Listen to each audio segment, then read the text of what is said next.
Welcome in, everybody, to Mock Draft Live.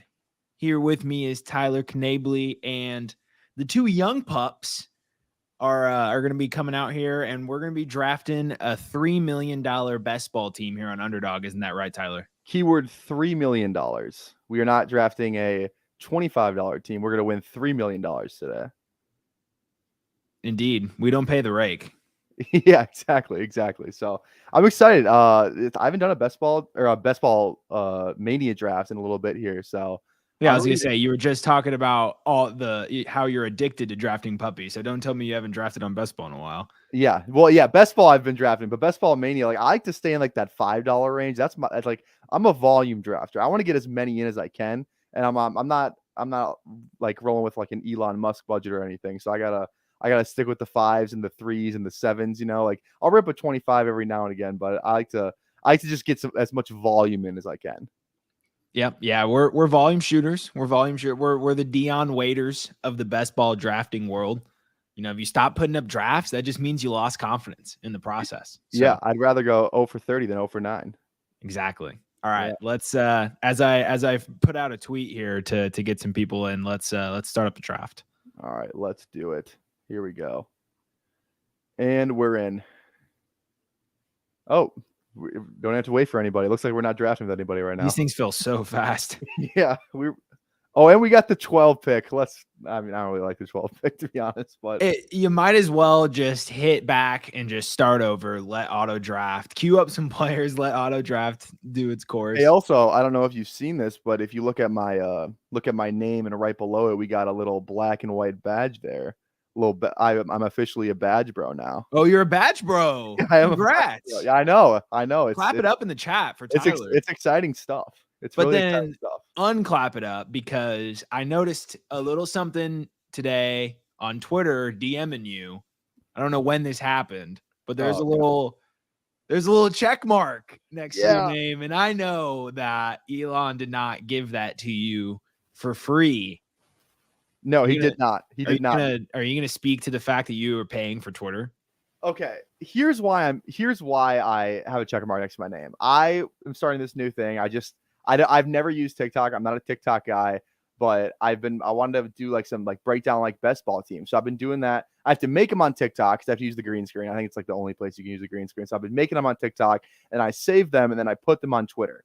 But I can't, like, before the check mark, I couldn't only upload like a certain amount of time limit. So I couldn't upload like a 2-minute video. And I was like, okay. I was like, oh God, now I have to pay for Twitter to upload a 2-minute video. So that's what I did. I gave in, but I gave in for like professional reasons, I would say. It makes sense. The people don't realize that, like, in the original panic of Twitter, that if you weren't going to pay for it, it wasn't going to work, and all of this nonsense that wasn't true. They proved that you would pay for a social media platform, and you know, you can't be surprised about anything that happens from here on out. We're paying for social media, everybody. Give it 2 years. You are not accessing social media for free. The snowball effect has started. The business case has been proven. Travis Kelce is off the board at 1.6. Talk about some economic value there. Yeah, there's only, let's see how many badge bros are in this thing. We only got 1 or 2. Oh, just us and Robinson. Only badge bros in here, so. You never know though. Like Matty Walsh could be on like draft 499. You know, what does it take to be a badge bro? Again, it's 500 drafts. The black and white one's 500 drafts. The red and white one is 1,000. I'm pretty sure. I don't even think I'm a badge bro. I don't think I've donated that much money to tournaments. It's crazy because like all my drafts have came like this offseason. Not all of them, but like a good amount have just been like this cycle. I think I've done over 300 drafts so far this offseason. When I said I was addicted, like I meant it. All right. Who are we thinking here? If Bijan falls, I don't mind it. I don't really like taking him in the first round, but I mean, it's decent value if we just want to be ADP bros. Yeah, I mean, when you're at the 12 turn, it's not like you can hit that 3rd round running back because you're likely going to get the end of that run. But all right, Bijan's gone. So, I mean, it's essentially, for me, it's CeeDee and Amon-Ra. That's fine. We can do week 17. That's kind of I don't think I'd do that too much of that, but let's do it. I'm fine. They're playing week 7. This is how much of like I will accidentally correlate week Yeah. 17. That's how I'll do it because I do have no idea what the schedule is. So it's like one of like the most popular things to do because like CeeDee and Amon-Ra, they're both you can both get them like in the range we just got them, and they're both playing in week 17. I think that game is I forget where it is, but I know it's in a dome because obviously they're both playing inside. But one of like the best week 17 games. Another week 17 game I like is the Vikings and Packers. Kind of like a slept on week 17 game no one really talks about. I think that's in Minnesota. So it's in a stadium, which is nice. And yeah, I just kind of like that. Like the Packers offense could be okay this year. Like they could be decent enough to force the Vikings to throw it a lot or like just like make them score a lot of points. And like the Vikings defense is trash. So I mean, they're no matter who they play, they're probably going to give up a lot of points.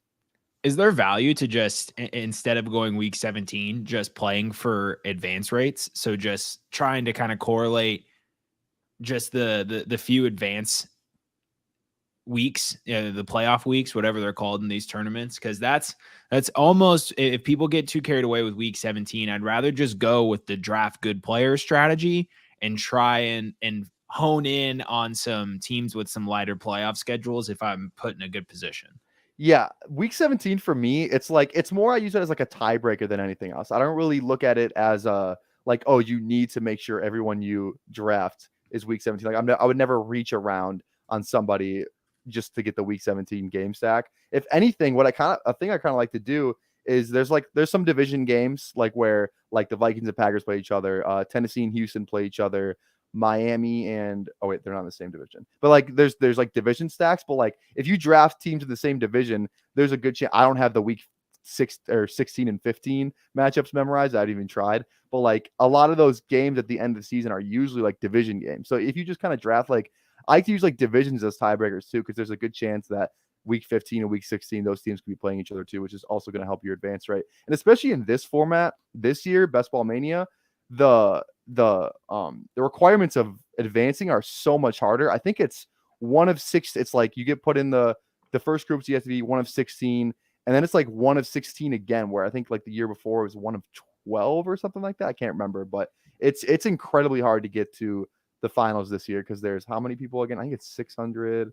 Yeah, when you're talking about those odds, that's a fairly significant decrease in odds as well, going from 1 out of 12 to 1 out of 16. Yeah, it's crazy.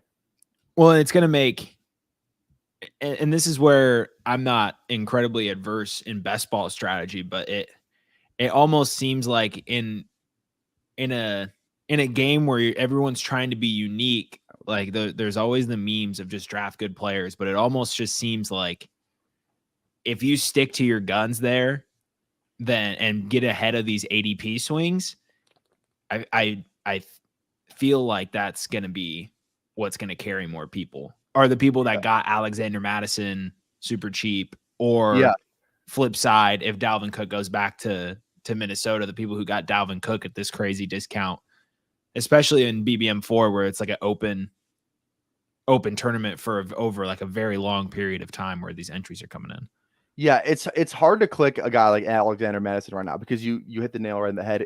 You can't draft him knowing that somebody got him like 3 rounds later. So they're almost like there's going to be a lot of people that have a better team than you because they got Alexander Mattison when he was going like pick 100 or pick 90 wherever I forget exactly where he's going, but it was around that range. And now he's going where exactly? I think he's pick 59. So almost like 40 picks ahead of where he was going previously. So, yeah, you just at that point, if he hits, you're going up against so many lineups that have, a 3-round positional advantage on you. And that's just going to be really tough to overcome. It's not impossible to overcome, but the odds are certainly stacked against you in that rate. So you're better off buying the dip on Dalvin in Best Ball Mania 4 after, because it's been a really long time that Alexander Madison's value has spiked. So we're approaching a time, I'd have to run back the numbers to make it official, but we're approaching a time where there's only a very small sliver of teams that have been drafting Cook at the ADP that he'll be at if he signs officially in Miami or goes back to Minnesota. So it's a very interesting arbitrage right there.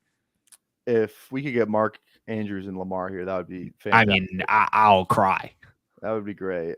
That's a $3 million team. It really is. C Fields. It's hard to get those two. It's hard to get those two as well. I think this guy needs Najee Harris on his team. That's who he needs. He's gonna bleed the clock, and he's gonna take Andrews. Yeah, hopefully he's got somebody queued up. This would be catastrophic. Oh god. Oh my all right. God. We could go Lamar. We got some options. We could. I like getting maybe Jameer here. Jameer Gibbs to stack with Amon-Ra, then maybe go for Goff, kind of build out a Lion stack. Wouldn't be the worst idea. I like that. I like going Gibbs for a pick here. And then, but then again, okay. We're gonna roll with it, but we just kind of contradicted ourselves with the whole Madison or Alexander Madison argument, and then we just drafted a rookie that was like 4 rounds cheaper a few months ago. But he's kind of always been at this price, right? Hasn't he? He was round 6 pre-draft for sure. But this came out after the post-draft. Oh, BBM4's post-draft. Okay, yeah. All right, we go Lamar or we go receiver here. You make the decision. Let's just go Lamar because his receivers are really easy to stack because there's like 3 of them that you can get that you kind of feel good about. Goff's cheap enough to be our QB2 as well. Exactly. So you can even get you can get Dobbins too if you just want to get some sort of Baltimore correlation. But yeah, like it's really easy to get Zay Flowers and Rashad Bateman on the same team. It's something it's really easy to do, especially when you have back-to-back picks like this. You can kind of, if you feel like you're fine with reaching a little bit, it's really easy to do. And yeah, they're playing Miami week 17. I forget where that game is. I think it's in Baltimore. I could be wrong, but that's not ideal, but All right, let's get Dalvin Cook, Lamar. We should have drafted Waddle in that case. We had to be more forward thinking. Yeah. This is why stacking and everything is so frustrating because you go one direction in round 4, right? And then you get to round 9 and you're like, oh my gosh, if I would have made one draft choice different, I could have had this treasure trove of correlation. Yeah. Well, something I like to do is just kind of like draft. I like to draft guys that keep like your options open. So like right now we still have a pretty open draft because we can still stack Amon-Ra and Jameer with Goff. We can still stack CeeDee with Dak. We have Lamar. We can still get his receivers. So like we're not like it's the worst when you like draft like what's a good example? Like a Diggs and you don't get Josh Allen. Yeah. Or like or you draft like I don't know who's like other good example. Like and like the Phillies guys too.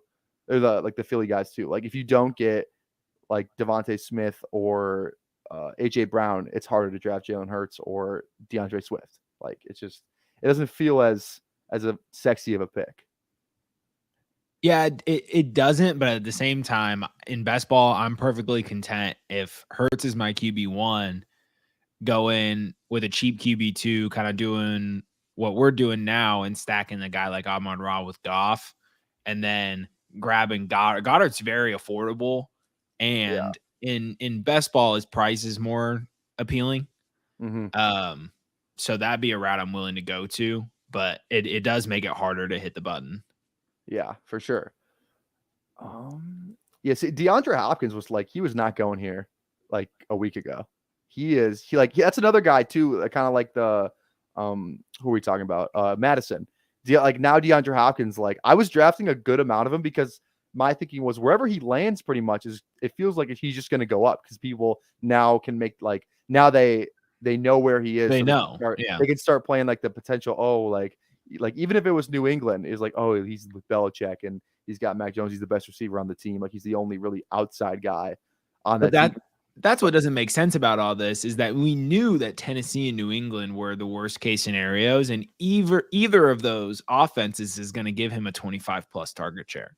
Yeah. So this should have been always where DeAndre Hopkins was going. So that was the correct mindset to operate in. And in my few drafts that I've been collecting DeAndre Hopkins whenever I can. He was in a tough position before with where I was generally kind of buying into the wide receiver squeeze. So by the time I got to Hopkins, I was generally trying to put other pieces of my lineup together, so I don't have a ton of them. But if you were drafting him in the 6th round or wherever he was going before this, you're definitely very happy. I know the Tennessee landing spot isn't the most appealing, but opportunity is king, and Ryan Tannehill is not a bad quarterback. So yeah, it's kind of crazy, like how Tannehill, like 2 years ago, people were talking about him as a top 10 guy. Like that last year when it was like Corey Davis last year in Tennessee, it was like Corey Davis, AJ Brown. That year they went to the AC Championship game. Like he was good just like 18 months ago. Like he was a really good quarterback, and people were drafting him like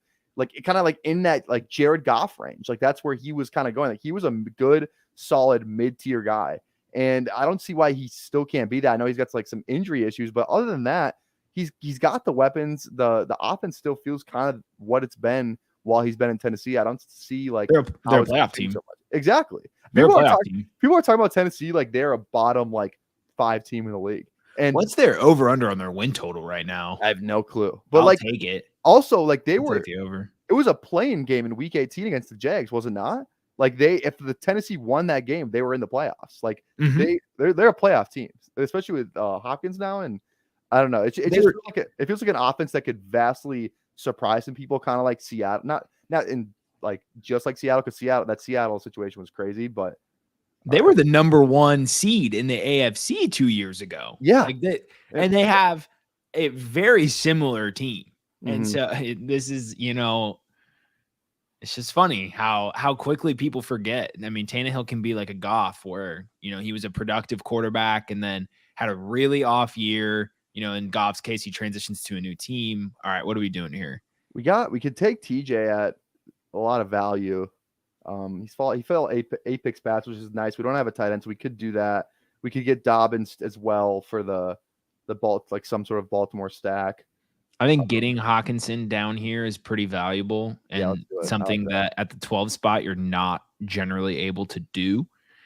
The thing about, and this is that regret piece that I was talking about, because if I knew it would have been that easy to obtain Dobbins at this pick, I don't think we would have went Gibbs. Yeah. Because we would have just had Dobbins as our RB1. I'm fine with Dobbins as the RB2. Otherwise, I think we should just go JSN.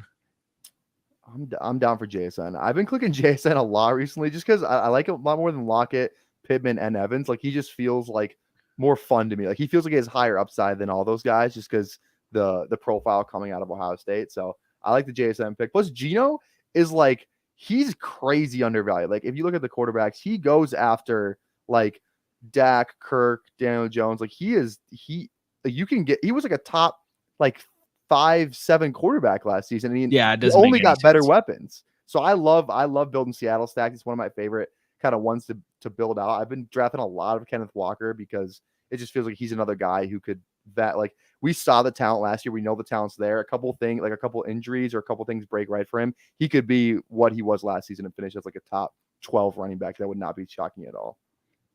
Yeah, I'm not. First of all, Charbonnet hasn't played a down. Yeah. Kenneth Walker he's simply a dog. I don't know how else to describe it. You could tell just by looking at him. When you look at Zach Charbonnet, you're like, that's a guy out of a Wallace and Gromit movie. So, you got a guy who resembles more of a cartoon versus like an actual like pit bull. And I'm just not bought in on Charbonnet. I'm not. We always make these calls in fantasy, like with Charbonnet, as if these organizations are like the smartest people and the most qualified people to be drafting this. No, we've seen all 32 teams, nearly all 32 teams, make the same mistakes year after year after year, just in rotation on who makes them. It happens again and again. And look, there's no guarantee that Zach Charbonnet plays more snaps than Kenny McIntosh this season. Yeah, I totally agree. And plus, like, it's not like second round running backs are an absolute, like, not all of them are good. You can say about any position, but like just off the top of my head, guys like Kerryon Johnson, pretty sure he was like a second round guy.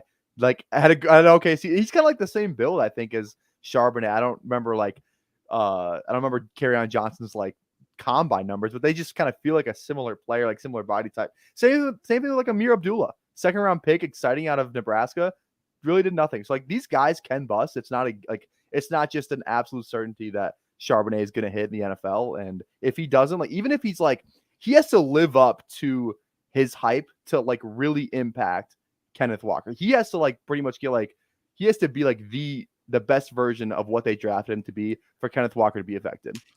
Literally just to crack a 35% opportunity share. This is what we're talking about. Like this guy has to exceed expectations as a rookie to crack a 35% target share. And that's what baffles me about the Kenneth Walker situation is that even if you're in on Zach Charbonnet, do you really think that he's going to carve out that thick of a role right away? And what does it say about Charbonnet that they immediately drafted another running back later in the draft? They view it as we got to find somebody to complement Ken and have, depth in case Ken goes down. All of this signals we want to support our bell cow back in the best way that we can. Yeah, no, totally agree with you. And you brought up the dog factor too. You know who else is just an absolute dog? This boy right here, Johnny Football, Johnny Manziel, just an absolute money machine. I literally wore this shirt just for this stream because I haven't worn it yet. So love Johnny Manziel. Talking about a guy who all the talk is about the running backs today, kind of getting now what they deserve. I think Johnny Manziel still got some football left in him. Some NFL football. I made a bet. Tim Tebow coming back. I made a bet with my dad like 2 years ago that Johnny Manziel would play in the NFL again. It was like $100 bet, and I was like, 2 years he will play an NFL down, and he didn't. So that was a tough look for me. But what can you do? Yeah, it's what can you do? What can you do? All right, taking a look here. Like if we didn't draft Gibbs, I'd say we draft Montgomery. He's like one of my favorite picks, but don't really feel good doing that. Or we could just do it to be different, like no one's doing it, so maybe we should do it. Like maybe Jahmyr Gibbs has like a 25-point week in week 16. I mean, if we draft Mark Ingram and Alvin Kamara, I don't think I'm personally not in on that plan and would not like to be associated with it. You can do it, but no, that's fair. No, I'm down. This becomes your draft, but then all $3 million is yours. Now, Treylon Burks here is interesting because according to this, if we get him, he'll be 14 picks past ADP. But like, where is his value going to settle? Is the question. I will come to Minnesota in the 30 seconds that we are allotted and hit draft on your computer. All right.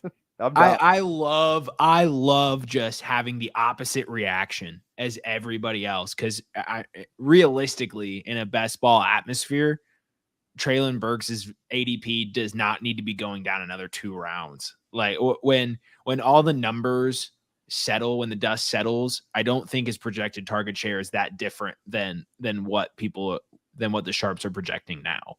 Yeah. So we're gonna take Burks here. That's great value. Do you prefer Bateman or Zay Flowers? I feel like we have to take one of them right here.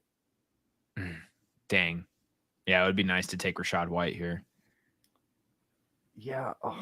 Do we just do you think we could push one back around? Probably not. But like maybe if we take I think we can. You think this is the risks this is the risk taking that got me 0 stacks in SFB 13. Well, okay, honestly here, look at what we can do this though. Cause like Lamar, we can get it. Like we don't have to have a Lamar stack. He can put up like points by himself and we don't need to have his receiving options like to still have a good outcome. So maybe we just build out just like a Detroit stack or maybe a Dallas stack. Okay. You want to take Rashad White? You down for that? Yeah, let's take Rashad White. All right, cool. We need another running back anyway, so let's do it. We don't like it's stacking it's great and all, but it's like if you're gonna get away with not stacking, you have to do it with a mobile quarterback like Hurts. It's pretty much Hurts, Allen, Anthony Richardson, Lamar Jackson, and that's it. Am I forgetting somebody? Yeah, it's just tough with team structure and what the RB landscape starts looking like when you get into like the 9th through 12th rounds.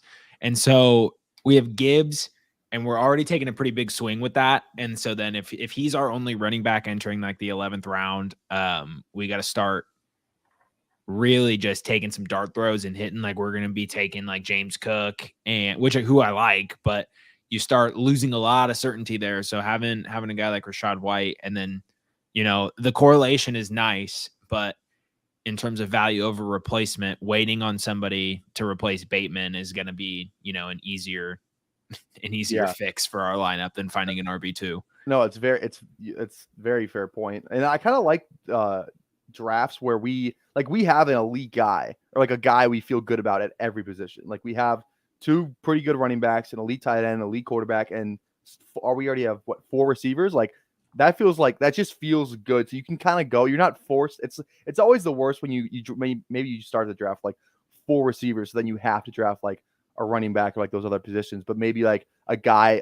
receiver falls really far, and you're like I wish I would have drafted a running back so I could have got this receiver at value. You just never know what's going to happen in the draft. So you have to just kind of it's nice to have your team balanced so you can kind of go in any direction.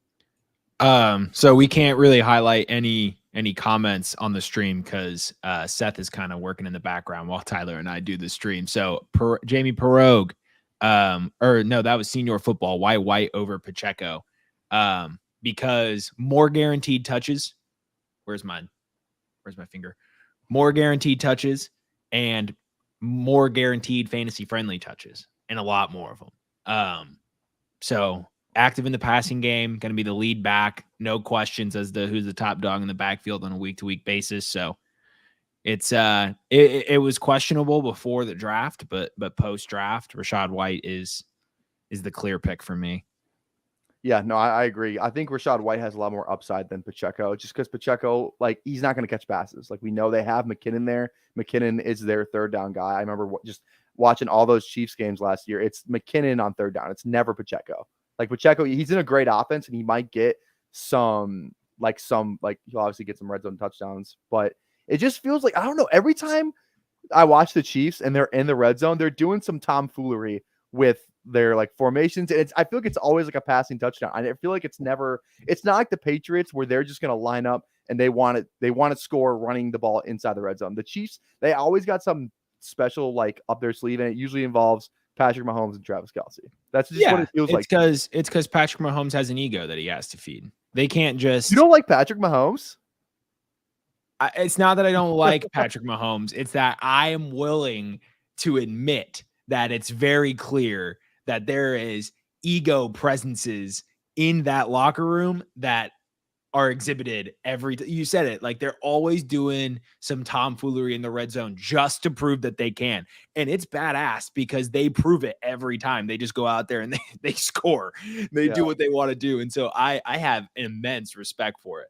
But from the way I see it, I'm just going to be honest that do it.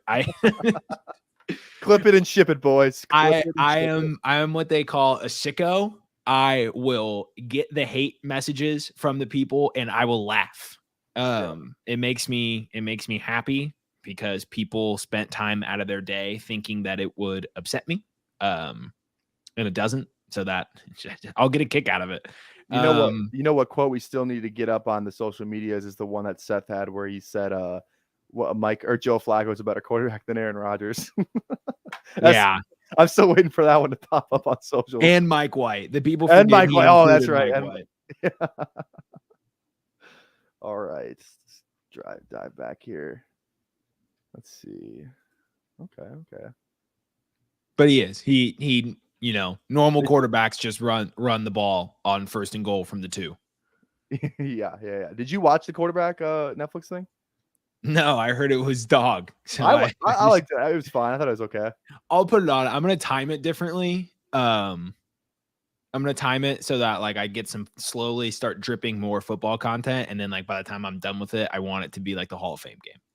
Yeah, that's fair. I think I feel like all the good clips you've seen like on Twitter already and like Instagram are like kind of like the highlight moments. There's not really like anything, I don't know. Like it was like it was kind of a boring watch a little bit because you kind of already know what happens. Like it's different with like when I watch F1 Drive to Survive, like I don't really follow, like I kind of follow F1, but like I don't really know what really happens during the season. I kind of know who wins it all. But like, I mean, Verstappen's a beast, but I don't really know what happens. I know this isn't an F1 fantasy site. Do they have F1 fantasy? Is that a thing? They do have F1 fantasy. A Oh, couple of my coworkers do it. that might be something to get involved in. Speaking of NFL fantasy, this is a pretty unfun spot to be in.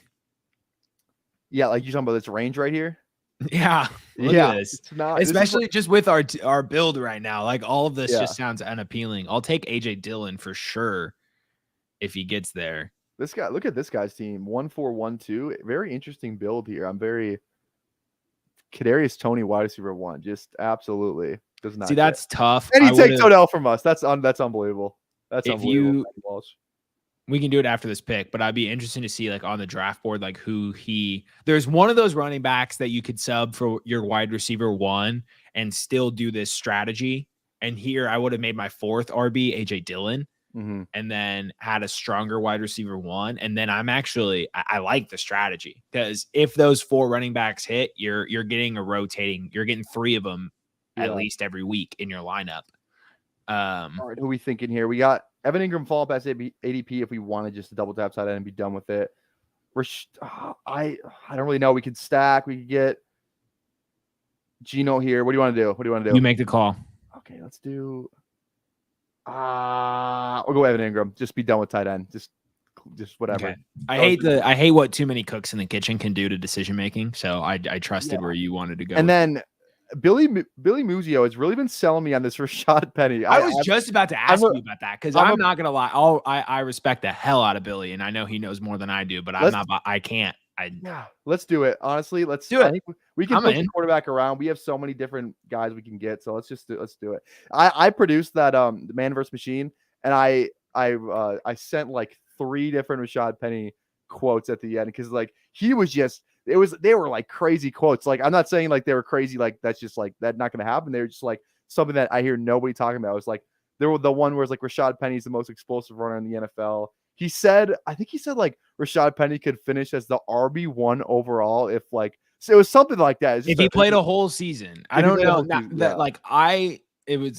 that was the massaged quote. So I mean it's but I mean when you look at the most explosive running back in football comment, I mean, it definitely will generate responses, but it's not like super off base or anything like that. I mean, in terms of breakaway run rate and then even like juke rate, he's been in true yards per carry. Just when you look at all of these advanced efficiency metrics rushing on playerprofiler.com, he shines in all of them, and he has been shining in them since his rookie year. He just hasn't been able to string together healthy games. And there's something to be said about running backs in the past who have managed to put those injuries behind them. Now, it's a different situation than like Frank Gore, because Frank Gore was more of a guy who relied on being a bruiser in between the tackles grinder than a zone scheme speedster. But, times are changing. Modern medicine has been modernized. It's improved. So certainly not out of the range of outcomes. And Philly's a smart organization. If Swift is the Swift that he was in Detroit and Rashad Penny stays healthy and is the running back we saw in Seattle last year, there's a very good chance that Penny's looking on the upside of 60% opportunity share. The thing I like about the Philly backfield is DeAndre Swift's the most expensive guy, but like, where did he go in this draft? He went, let's see, right here, a pick 83. And like one of these Philly guys is going to hit. We just don't know which one. And then whichever one hits is probably going to be on one of those like winning rosters. So I'm going to try and look up the exact players, but a friend of mine in a redraft league had that exact mindset with the Seattle Seahawks backfield. Yeah, it was this year. It was 2015. It was the year that literally all of them continuously got hurt and none of them fired. And so he literally drafted Thomas Rawls. It wasn't 2015 now that I look at it. But he was drafting like Thomas Rawls and all these running backs that were in this backfield. Here it is. Christian Michael, CJ Procise, Thomas Rawls. and I think it was Alex Collins was the fourth one. Yeah. He drafted 4 running backs in that Seattle backfield, and he was like, one of them's got a hit. And undrafted Chris Carson ended up leading running backs in rushing yards that year, and then Russell Wilson led the team in rushing yards that year. So that was a fun little anecdote for one of them's got a hit. Yeah, Thomas Rawls is a name that you just brought me back to, like, what year was that? What year? 2016. I think it was the year before. Or 2015. 2015 was when Rawls like went off, I think. Yeah, I would say there was a year in there where Thomas Rawls was like, he was a name, like he was a guy. I think I remember that name because I was looking at, like, I always take like picture of my draft boards who do like drafts at B-dubs and stuff and whatever. I think it was just like I had some old pictures I was looking at him. And I think I took Thomas Rawls in like the 4th or 5th round, which is just like crazy just to say out loud because just a flash in the pan for like 8 weeks and then nothing. Yeah, he went for 830 yards on 147 carries his rookie season. What a beast! And then didn't do anything again. All right, I'm not gonna say anything because I don't want to jinx it, but let's see. Yeah, getting Geno here would be super sick. If Seafield takes Geno, and then I just said it. I'm knocking on some wood behind me there. I'm gonna sue you for $3 million. Well, we got Jared Goff right there, so like we're gonna take one of these people. Yeah, I would rather it be Geno, but I really do think Goff and Geno don't finish that far off from each other. So if we're getting a stack, I think that kind of evens out. That's the thing too, is like we could get Geno, who's I think is a better quarterback than Goff, but we have 2 Detroit guys, and they're two.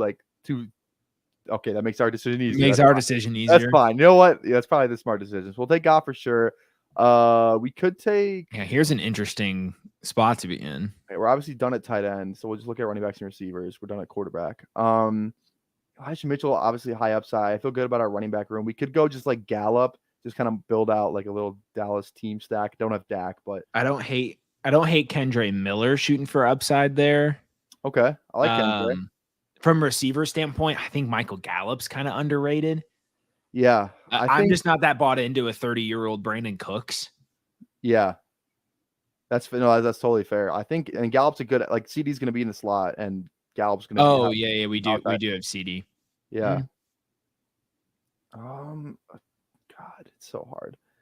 I mean, if CeeDee doesn't go off, then let's go Gallup. Let's just build. I don't have a lot of Gallup in my portfolio, so we'll just take Gallup. I'm just not sure. There's a lot of variables at play, and Rondale and Kyler haven't seemed to gel on the same team.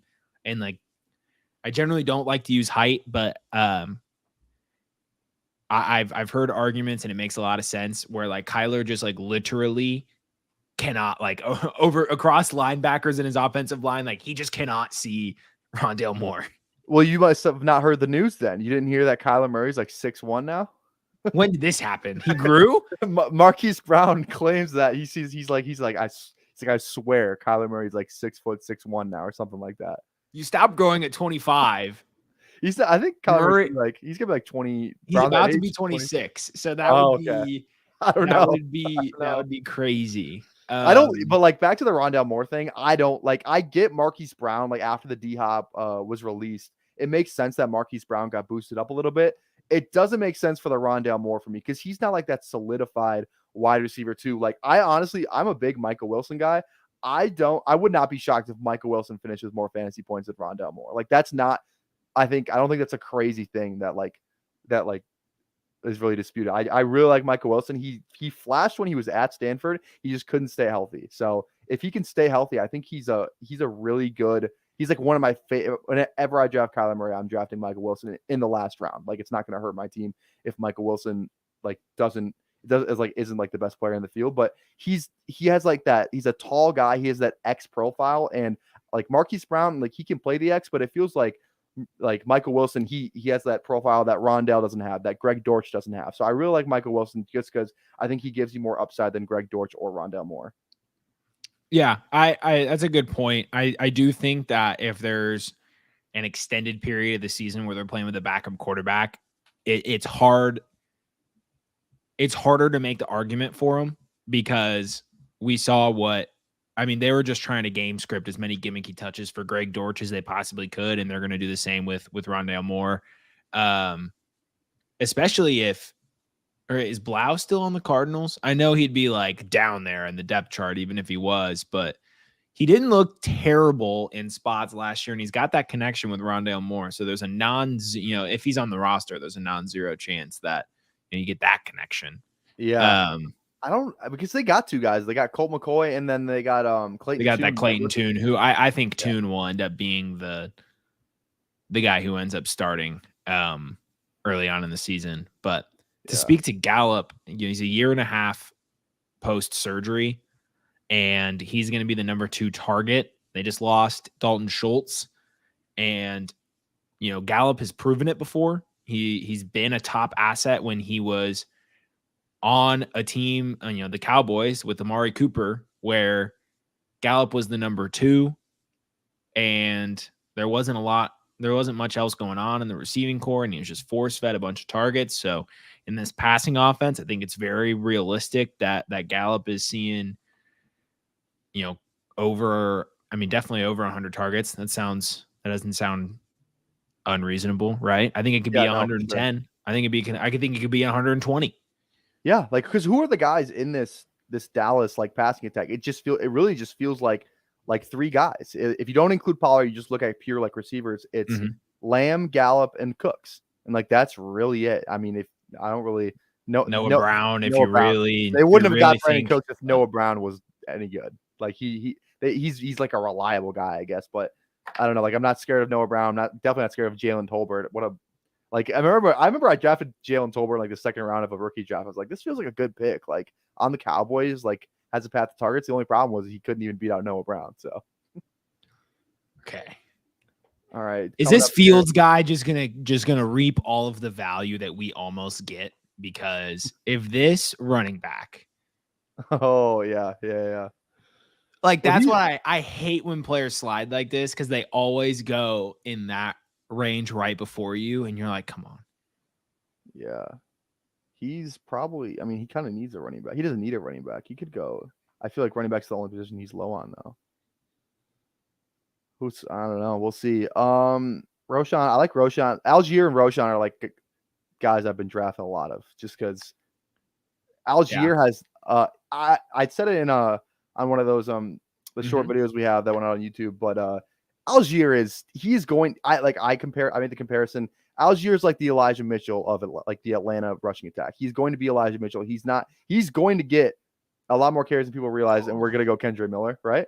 Kendre Miller? I mean, yeah, but come on. Taking Roshan. I wanted to double tap right there and then just be basically set on running back for the rest of the draft. I mean, this is great Kendre Miller value, though. We almost took him. I mean, I love the value. And I'm thinking we should still just do it with Algier. I'm totally down. You don't have to commit. Anytime I can click Algier, I'm going to do it. So, because I'm sorry for the interruption there, but and if you want to continue, please do, because I'm in on Algier, and the people need to hear why. No, yeah, it's just he's going. After they drafted Bijan Robinson, they did the press conference. Arthur Smith, he sat up there. Because everyone is making, Arthur Smith had Derrick Henry in Tennessee. He's going to use Bijan like Derrick Henry. He literally sat up there and said, I would never ask anyone to be Derrick Henry. Bijan Robinson's not Derrick Henry. Like they're not. He's not just going to get all these. He's going to get a lot of really good high value touches. He's going to be used as a weapon, but he's not going to get, I don't think, 20 carries a game. That's just not what he is. I think they're going to use Tyler Algier a lot more in short yards than some would like, because he's a big bruiser back. He proved last year he's a really good runner. It might be a product of the system, but he had 1,000 yards last season as a rookie, and he didn't even really play until Cordell Patterson went out. He was kind of like the backup, and then he took over that role, goes for 1,000 yards, and he was a great player last year. I don't think they're just going to keep a really good player like that on the bench. It's kind of like Elijah Mitchell. Like Elijah Mitchell proved that he's a really good runner, and he's going to get a lot more carries than McCaffrey owners would like. I think it's going to be the same thing with Algier. Yeah, you can't put the genie back in the bottle. And if Algier is moving the offense forward, he's not detracting from your team, he's not making you predictable when you're calling plays, then he's an asset. And if he's an asset and he's going to help your team win, they're going to have him out there. And with Bijan, he's more valuable on the field than off. And there's a great point that Matt made on the GOAT District podcast last Thursday or last Wednesday, when he said, like, when we look what happened with Jonathan Taylor, it's very well within the realm of possibilities that he stinks for the first 8 weeks of the year, that Bijan just does not figure it out until midway through the season. And so you're getting, with Algier, you can have somebody with a pretty significant chunk of a very run heavy offense. And then, again, like kind of going back to the Kamara Engram thing. I know Algier is not really a pass catching guy, but just having, a significant enough role in a high enough volume offense makes you valuable. And then, at pick 157, when the next best running back that goes off the board is Jerome Ford, you realize like the tier break that's sitting there. Yeah, it's an unbelievable tier break. Like you mentioned it, Tyler Algier and Jerome Ford. They're not even in the same.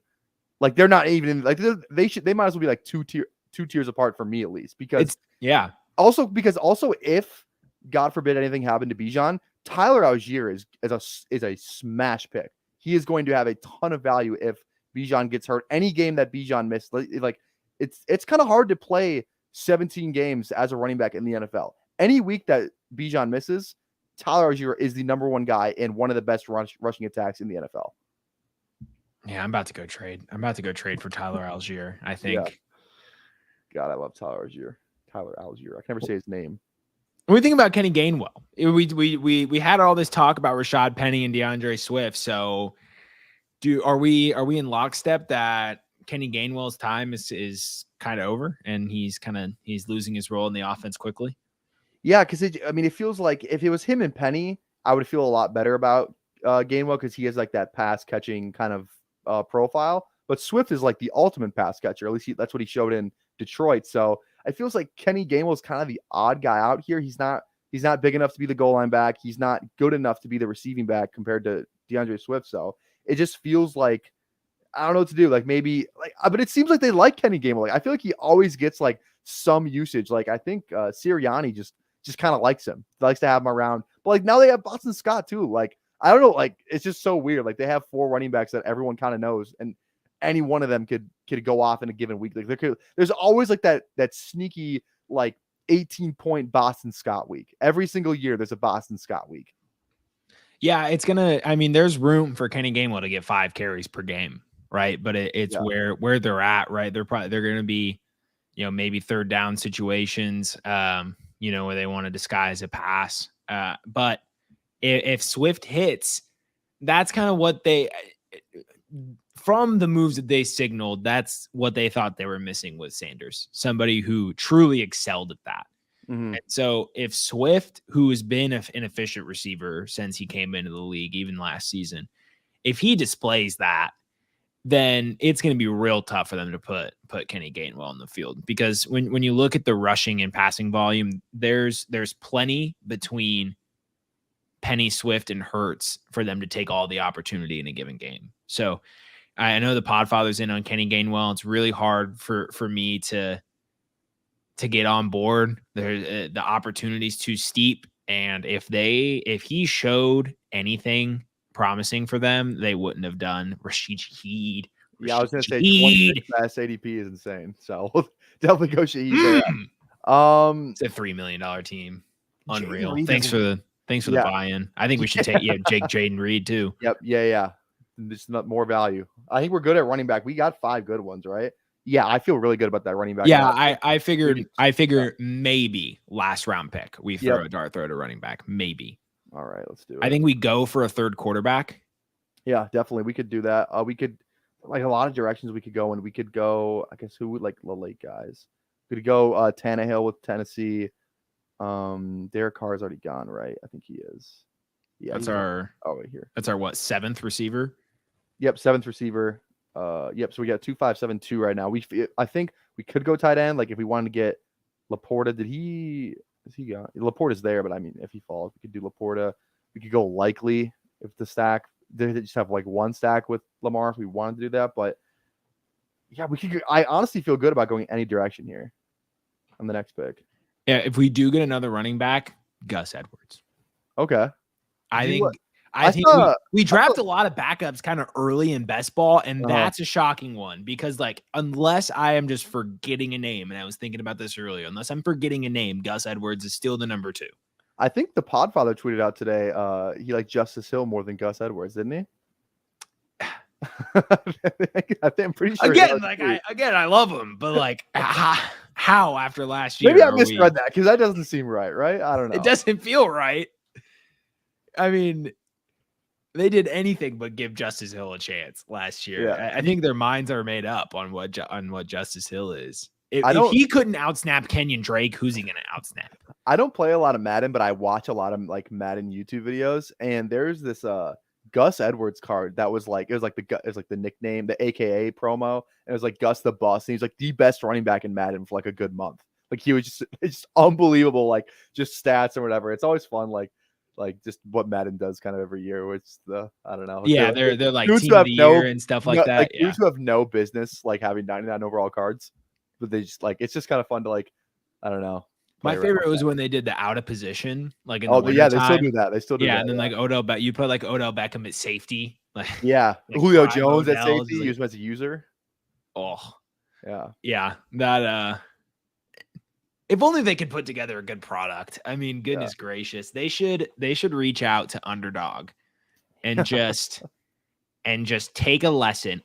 Like in all honesty, Underdog needs to teach a course called How to Build a Product 101. Yeah. Because talk about something that is loved by every single person who uses it, works nearly seamlessly every single time you go on it. The UI or user interface is impeccable, so clean. Everything about this app is what I want every app to be. And so if you have an app that sucks, just reach out to Underdog. Ask them how they did it. Yep. No, yeah. It's figure it totally out. Right. Like the app, the website's great. Like when we draft on a computer, it's good. When you draft on a phone, it's clean. Like there's some other sites that just aren't as clean. I like the clean look of it. It's just great. Plus the dark mode. When I do these those TikTok Underdog reactions, like when I screenshot it, because my phone switches from light to dark or whatever, like when the sun rises or whatever, it's always screenshot it during the daytime, and it always makes me mad. I can't figure out how to just put it on dark mode just for Underdog. So, what we got here? Took Roshan 107 and Scottish Bowl. I feel like I heard stories about someone who did this in a mock draft, and then somebody else got really pissed and drafted like 6 kickers in a row in the mock draft. I don't know if this is him that drafted Roshan in that mock draft, but like that happened. Like someone took Roshan in the first round, and then one guy got pissed about like ruining the spirit of the mock. Yeah. And then just like queued up like 7 kickers at like round 3. I wish we could have got Roshan in this draft. That would have been great. All right, we're on the clock. Do you want to take Gus Bus? Are we going to plan on drafting another receiver at this turn? What's the positions that we're going with here? I don't know. Like we could go anywhere. I feel fine. Do you want? Let's go 6 running backs. Maybe Gus Edwards. Let's just do it. Yeah, it's not like we have the strongest running back core. Yeah, I feel good about it, but you never know. We'll get one more handcuff. We'll probably need 6. We'll go 6, and then we have one last. Do we go quarterback or receiver? Quarterback or receiver. We're only at 7 for receivers. Yeah, let's see. Who can we stack? A guy I like stacking with Goff is Marvin Jones. Literally going to the wide receiver 2 for the first 6 weeks of the season in an offense that seems to be good. Right? Okay. You don't like Marvin Jones? I just feel like who else is something there? I've ever done. I'm not. I like going outside of the box. I typically end up doing the same thing in every draft. So why not, man? Let's go Marvin Jones. All right, let's. If Lamar and Goff aren't good enough to take us to the promised land, the third quarterback probably wasn't going to do it for us. Yeah, you're right. Yeah, I mean, who would we have drafted? Like Tannehill or Levis? Probably. It literally would have had to be Tannehill. Yeah, with our structure. Do you like Tannehill or Levis more? To draft in like a best ball meeting? Like, I don't think Will Levis plays a single down that isn't related to a Tannehill injury or a singular game that's way out of hand. What about Malik Willis? Do you think he gets any show this season? They might run packages with him. Yeah. They're going to be predictable packages. He can't throw the ball 10 yards downfield, but yeah. Let's take a look. Let's review the team here for everybody. Yeah. So we got Lamar, Jared Goff, Jameer, Rashad White, Rashad Penny. Oh, a lot of Rashads. Kendre, Tyler, Gus. And we got I feel good about these receivers, honestly. Like we got 3 receivers I feel really decent about. My dad's cooking you in the chat for taking Marvin Jones. Yeah, there it is. Well, like he's going to be the wide receiver too for the first 6 weeks of the season. So I feel like that, like in the last round, we just need to get somebody who's going to be on the field, and he's in a good offense. So I don't know. Feels like I don't hate it. Like, do I think it ends up being, a superstar pick for us? No. But the NFL is very strange, and there are very strange things that happen. Mm-hmm. And Marvin Jones going bananas. Yeah, I saw that one coming. Marvin Jones going bananas for like the first part of the season, only to like disappear after like week 5 or 6. Like, I don't know. It feels like a storyline that could very well happen. So I don't know. It's all for being different. It's all for the fun of the game. I think Marvin Jones has good odds to be the it's your money too. So exactly. Marvin Jones has good odds to be the week 1 breakout. Like I remember Sammy Watkins like 2 years in a row, like on Baltimore. I think 2 years in a row he had like 20 points in week 1. Everyone's like, oh my god, I got to go pick up Sammy Watkins. I could just be like Marvin Jones, just like 2 touchdowns in week 1, and then it's like just does nothing for the rest of the season. But hey, we got those 2 touchdowns in week 1, and maybe that's the difference between advancing or like being like to advance to the next round and not. So who knows? Yeah. Hey, our superstar team just needed Marvin Jones in week 1. Remember that one? I mean, this was back when he was good, but like he had that random like 150 yard and like 3 touchdown or like 200 receiving yard, 3 touchdown game, whatever it was. He scored like 70 fantasy points. Maybe Josh Reynolds or Khalif Raymond was the answer. Maybe that's what we're missing here. If they're the answer, you're asking the wrong question. Yeah. All right, I know you got to get out of here. So you want to wrap it up? Yes, sir. All right. So, do you want to go over the team, or do we want to just close it out? No, we can go over it real quick. So we got feel good about quarterbacks, Lamar and Jared Goff. Feel good about the running backs, like a lot of upside / depth, honestly. Like guys who are going to be on the field for a lot of snaps. In Gibbs, White, Penny, Miller, Algier, and Edwards. Receivers, CeeDee, Amon-Ra, JSN, Burks, Gallup, Rashid, Shaheed, Jaden Reed, Marvin Jones. A lot of good value at receiver, like especially with that, like the Rashid and Jaden Reed pick. Felt those are great, easy clicks to make. And then 2 good tight ends. Evan Engram, who could put up 30 in a week, and you just like they'll have like flex. They'll have like 0 the next week, but then we still got Hockenson, who's going to be in a really, really pass-heavy offense, probably going to be the number 2 option on that team potentially too. So I feel good about the team. I kind of like how we went kind of top-heavy running back, top-heavy receiver, and then kind of like bolstered it with some value in the back end of the draft. Yeah. Actually, there was a couple of points where I was worried about how this would come together, but I like getting the value on Burks. The Shaheed and Reed value is nice, and then being able to have 2 tight ends where, like you said, they could both go for 30 in the same week and be in your flex. Yeah, I would love Roshan. I would see it. I love Algier, right? But being in a spot where we could have had Kendre Miller and Roshan Johnson would have been, or Algier and Roshan Johnson, I think, because I think Roshan is a tier above the other 2, in my opinion. Yeah. You got Roshan as his RB4. Fields. Yeah. There you go. All right. All right. Let's wrap it up here. Find me on Twitter at PPR Tyler. Also, go follow the TikTok, Roto Underworld. We're going to be doing some stuff on there, some live streams, it sounds like. So that'll be fun. So make sure you go give that a follow. Follow me on TikTok too. I just started posting some. I don't know really how to use it. I just post them there. I let them sit. I don't check the likes. don't really check the comments. I guess I'm not really making a good case for myself, but that's at PPR Tyler on TikTok too. But go follow me on Twitter. I'm posting a lot of good memes on there. I just posted a good Remember the Titans one today. So I'm really proud of that one. I take pride in the meme videos that I post on Twitter. So go give that a follow. And that's why Tyler and I get along so well, because I also love crafting up memes. And so you can follow me on Twitter to see all of those at Babich_Matt10, BABICH_MATT10.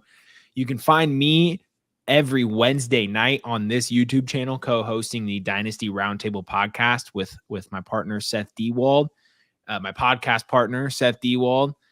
And you know, you can find me on some various shows. It's like Beetlejuice. It's like you say his name and there he is right here. What's going on? Yeah, the Dynasty Roundtable. Your Dynasty Roundtable had to pop in. Yeah, Dynasty Roundtable. Go Wednesday night. We have Bradley Stalder coming on the program, talking a little best ball dynasty probably, and maybe we veer off the road and we talk some best ball strategy as well. So be tuned in for that one. Bradley's, I've been reading his articles, which you should also go check out, by the way, at playerprofiler.com. It's free. Well, I don't know why you wouldn't do this. Bradley is something of a best ball savant. So he's one of these, like Player Profiler. We do this, man. We find these people like First and 15, Bradley, Dynasty Warzone, like these best kept secrets that shouldn't be secrets in fantasy football. And then we made a home for them here so we can promote them, so we can give them a platform, kind of like what we did with my show that was on my YouTube channel, Dynasty Roundtable or Writers Roundtable back in the day. That's exactly what it was. It was just me, like, I like to talk about football. I'm going to put it on my YouTube channel. And then I started working for Player Profiler, and they were like, that's a good idea. Why don't we put it on our YouTube channel? So you see how these kinds of things work, right? It's just, we want to give people, we want you to know about these people because they're awesome. Okay. So check it out. Anyway, yeah, that's my plug that I stormed in over the top. Hijacked the stream. Yeah. Good show, boys. Good draft too, man. I think that's a winner. What kind of shirt does Tyler have on there? Johnny Football. Oh, yeah. Very nice. Very nice. Yeah. All right. I'll save the Kim K shirt or the Kylie Jenner shirt for the next time I'm on the roundtable. Did you already wear it on one of the shows? I guess I'll just wear it every time now then. No. I think you need to keep I think the originality is part of the bit. So you gotta keep. All right, fine. I got one then in the works then that I think you guys will enjoy. Okay. Tyler's got something cooking for his next guest spot on the Dynasty Roundtable. Be sure to stay tuned. You can follow Seth on Twitter at Seth_Dewald. Yeah, and you can follow Matt Babich on Twitter at Babich_Matt10. Yep, and you can find the Dynasty Roundtable podcast Twitter at _writers_pod. You don't know how long I tried to find a better name, but that was the best one I can do. All right. For Tyler, for Matt, great draft. Click the like button, subscribe to the channel. Bye-bye, stream. See you later. Have a great night. We'll take care now. Hey, I want to take a moment to thank you for tuning in. Oh, hold on. Okay. Hey, I want to take a moment to thank you for tuning in. It's important to me that all of our media be free. This is only possible because of you allowing a true independent sports media enterprise to thrive unlike any other in the business. So please subscribe to the All In Package to continue to make all of this possible, to ensure that all of our stats, information, data, content is available to you, especially you, the people that get the site and get the show.